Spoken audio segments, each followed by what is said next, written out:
Hello hello. Bon, j'espère que tu vas bien. Là on quitte mes traditionnels murs blancs et on se retrouve dans un spot qui n'est pas du tout habituel puisque je tourne pas du tout chez moi en France, mais je suis actuellement en Italie.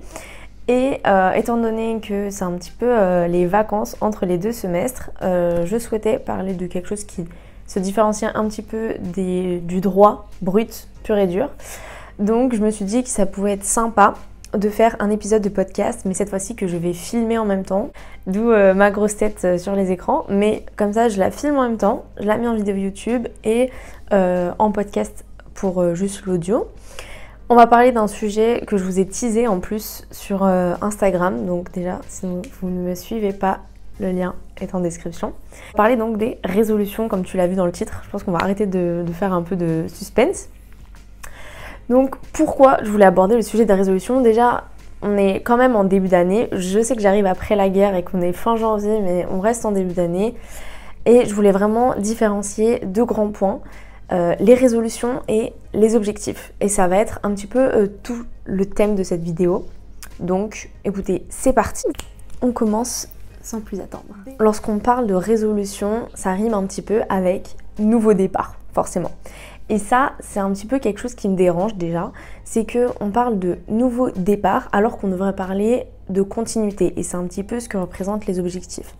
Donc déjà, il ne faut pas marquer une nouvelle année avec une discontinuité dans ce que vous êtes en train de réaliser. L'objectif, c'est toujours d'être dans la continuité de ce que vous faites. Oui, vous pouvez avoir des améliorations, vous pouvez vouloir changer d'objectif, changer ci, changer ça, mais le fait de dire à votre cerveau que on fait un nouveau départ et qu'on coupe, il y a une scission en fait, c'est pas bon. Donc déjà, ça c'est le premier point. Mon second point de vue sur ce sujet, c'est également que les résolutions sont en règle générale des projets ou en tout cas de nouvelles habitudes à adopter. On va souvent retrouver par exemple faire du sport dans les résolutions d'absolument tout le monde, ou en tout cas de la majorité des personnes.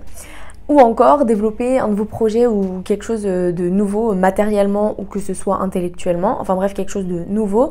Voilà, c'est un petit peu les idées qu'ils retrouvent dans le concept de résolution.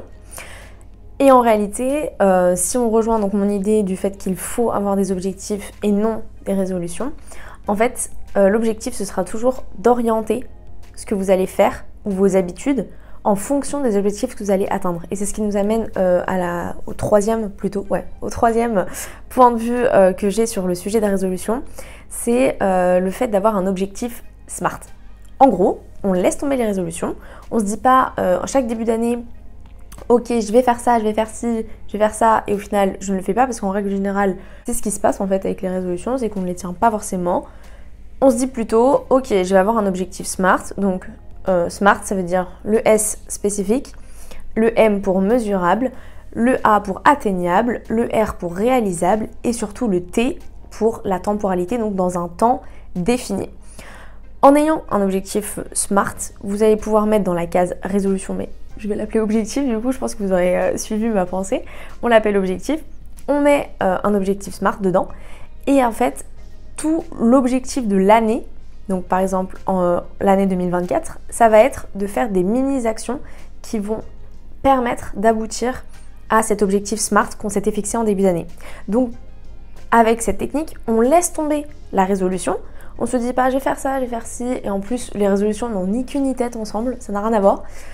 On va essayer de construire un objectif SMART, une sphère SMART, enfin bref, une vie SMART, ok. Et ensuite, on va essayer d'agencer toutes nos actions et toutes nos pensées en fonction de ces objectifs. C'est un petit peu le relief du vision board. Beaucoup de personnes font des vision boards et j'encourage cette pratique si ça vous permet d'avoir un objectif SMART, surtout pour les personnes qui ont une mémoire visuelle, ça aide beaucoup plus. Donc oui, j'encourage vachement cette pratique et en fait c'est un petit peu ce que je veux refléter mais de manière plus littérale, c'est le vision board, c'est un objectif SMART mais de manière visualisée. Et enfin, dernière petite chose que je voulais développer à propos des résolutions, il faut impérativement que tu commences maintenant. Je sais pas ce que tu dois commencer mais il faut que tu commences maintenant parce que plus tu retardes tes objectifs ou ce que tu veux réaliser, plus ça va être d'une part difficile de le faire et d'autre part, tu vas pas forcément être productive.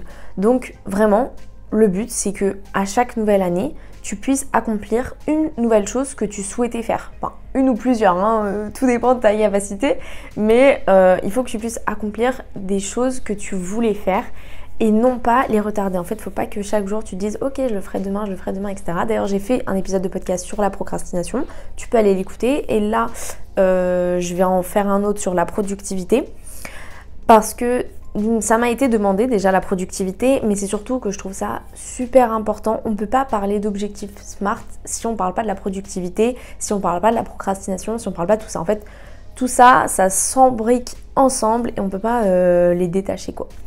Donc voilà. En tout cas, moi c'était juste un petit avis bref sur les résolutions avant que la mois de janvier touche à sa fin. Et j'espère surtout que tu as pu comprendre un petit peu mon point de vue. N'hésite pas à me donner ton avis en commentaire ou sur Instagram, qui est la plateforme avec laquelle j'interagis le plus avec toi. D'ailleurs, justement, je vous avais fait un petit questionnaire en story, et c'est de là que j'avais vu en plus certains d'entre vous me dire oui, moi aussi, pour moi, j'ai pas tant de résolutions, mais plutôt des objectifs ou des choses à accomplir. Et c'est vraiment bien, on est sur la même longueur d'onde, donc ça c'est excellent. En tout cas, moi je vous fais de gros bisous. On se retrouve très bientôt pour de nouvelles vidéos, que ce soit sur les réseaux sociaux ou sur YouTube. En tout cas, en attendant, prenez soin de vous, mais ne vous en faites pas, je ne vais pas tarder parce que les partiels sont finis, donc je vais faire beaucoup plus de création de contenu. Voilà, je vous fais de gros bisous et on se dit à bientôt.